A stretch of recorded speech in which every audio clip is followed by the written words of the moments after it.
Ano yung topic mamaya nung yung speech? May speech ka mamaya, ano about what? Secret? Malaman nyo mamaya yan. Explosive ba sa'yo? Ha? Explosive? Ha? Explosive yan siya. Basta, pakinggan lang nyo mamaya. Ano yung last minute attempt to parang harangin yung The rail, yung convenient.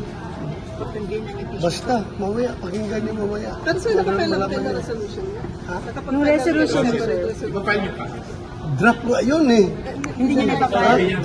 Draft. So hindi niyo ipafile? Draft. Hindi niyo ipafile? Basta, hintay lang nyo mamaya. Hintay lang nyo mamaya. Ha? Ha? Maghihintay kayo ng sizable na support. Meron na ba? Sizable na... Basta, mamaya, makinig lang kayo mamaya. Paano niyo di-describe yung speech mamaya? Ha? Explosive? Ano, paano mo? Makinig na lang. Makinig na lang kayo. Mamaya, masyado kayo anticlimactic. Mamaya, sabihin nyo, wala naman palang kwenta yung speech ba to. Tapos, But you will still move to dismiss the impeachment complaint, sir? Mamaya, pakinggan na lang Sir, alam ni BP Sara, sir? Ha? Alam ni BP Sara na mag-ano ka? Hindi ko alam kung alam niya. Hindi ko alam. Hindi pa kayo nagkausap. Wala kami komunikasyon.